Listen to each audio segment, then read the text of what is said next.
just about everyone had something completely different to say from each other. I figured, all these people are very successful on Pinterest. They have tons of followers. Is there just one thing you need to do to rake in the followers? Apparently not. Apparently everyone's got a different strategy. Now, Mike Street was the first one you went with. His recommendation was quotes and pics are money on Pinterest. I do see a lot of quotes. Quotes seem to be extremely popular. I think that we've talked about the e-cards before, and they tend to do well. I see a lot of quotes that don't get repins, but people seem to like to post them, just kind of express what they're feeling at the moment or thoughts, kind of motivational stuff. And it's easier than ever to share quotes on Pinterest. You've got Share as Image Pro. I think we both use that. I have.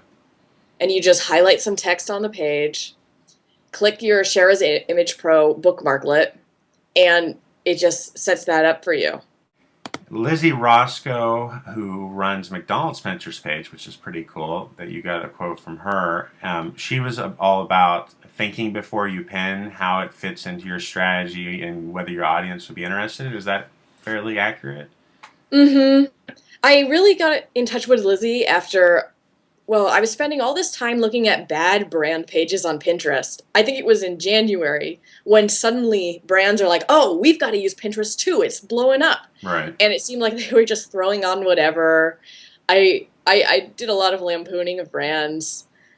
And the first positive story I even wrote on a brand was about the McDonald's page, because it wasn't just McDonald's stuff. It wasn't just products. It was stuff like McDonald's around the world. I mean, did you know they sell French macarons at the McDonald's in Paris? I did not know that. Yeah, I mean, it was educational. It was interesting. It wasn't just pictures of burgers. Right. And of course, it really goes with the quote she gave me, which is that, is this content unique, original, fun, or helpful in any way? Ask yourself that before you pin for a brand. Well, I think a good comparison's like Twitter. Like if people jumped on Twitter, and maybe this happened at the beginning, I wasn't there, but when brands got hold of Twitter, if they were just tweeting out links to just random product pages, or even their popular product pages without like context or making it into a narrative, no one would care. And it does seem like you're saying a lot of people, brands on Pinterest, do that because they can't think of anything else to do, or they're just not educated on, other elements. Your next one was from Kelly Lieberman, the PinChat founder, which you introduced me to PinChat, and I think it's one of the best. I don't get on the Twitter chat very much, but their Facebook community is one of the best I've ever seen. You introduced me to that. And she talked about actually looking for attribution, making sure if you're repinning something, it's going to a real source versus, Google Images or somebody else taking the source. It's a real issue. I feel like people don't do it because they don't have time. What do you think of that? I think people just repin and they rarely actually look. I think sometimes people don't think it's their responsibility. They think it's the responsibility of whoever brought that onto Pinterest in the first place. Right. And I think a lot of people just don't know how, which is why I included Allison Tyler's quote right after Kelly's. Now, Allison's known for WTF Pinterest, which is, as you know, a comedy blog that parodizes all kinds of pins. Like, why are people pinning stuff like that? And she suggested 3 different ways that you can go back. You can use Pin Search, which is the Google Chrome plugin, TinEye, which is a plugin for just about every browser, and you can go to images.google.com and do a reverse Google image search. Those are really good tips. Because I just feel like people don't know about these plugins or know that it's just one click and you can find out where a picture originally came from. So we've almost made it to the end. We have Drew Hawkins with the Manly Man, who says, find your win space.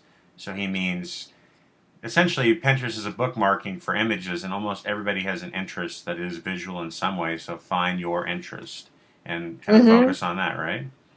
Yeah, I mean, that's how Drew can, put all his success to. I mean, he owes all his success to not leaving, really. Because he was an early adopter, along with his fiancee, now wife, and she said, "Hey, Drew, you gotta check this out." And he's like, "This is all high heels and stuff." But instead of leaving, like the folks who created Gentleman and the folks who created Manteresting, and then the folks who created Dude Pin or Bro Pin. I mean, there's so many. But Drew said, no, I'm going to stay here and make what I want to with Pinterest. I do think it takes a commitment because part of the reason Pinterest has succeeded so well is that people can, some people in certain demographics can immediately get into it, and what they like is what is popular. But I do think what you're saying, obviously, he shows with 1 million followers that if you make a commitment and stick with it over the long term, you can bring people in. And of course, if you already have an established community, you can help bring those people over there and introduce them to what you're sharing versus just kind of all of it together. So I think it's definitely possible. It's good for people and businesses to consider. Mm-hmm. Yeah, just because nobody's pinning your business product on there yet doesn't mean they don't like it. They didn't have the idea yet. Okay, we got number 6, Tyler Cheese, and this is the resume booster. Can you tell me a little bit about what this tip was, or tell us about it? Mm-hmm. I discovered Tyler back when every single one of these people has been the subject of a story I've done earlier, like in the last 6 months. Mm-hmm. And I discovered Tyler when they were having that debate about whether self-promotion on Pinterest is good etiquette. Because, before the Pinterest, before they redid their terms, it used to say that it's good Pinterest etiquette to pin other people's work, not too much of your own stuff. Right. Tyler, however, was pinning almost exclusively his own stuff. He turned Pinterest into a resume, and I've seen several Pinterest resumes, but none before Tyler's. Mm-hmm. So he would just pin everything he'd kind of done anywhere? Mm-hmm. Yeah, he had a board for his hobbies, a board for his work experience, a board for his skills, and he's actually gotten 2 jobs based on this Pinterest resume.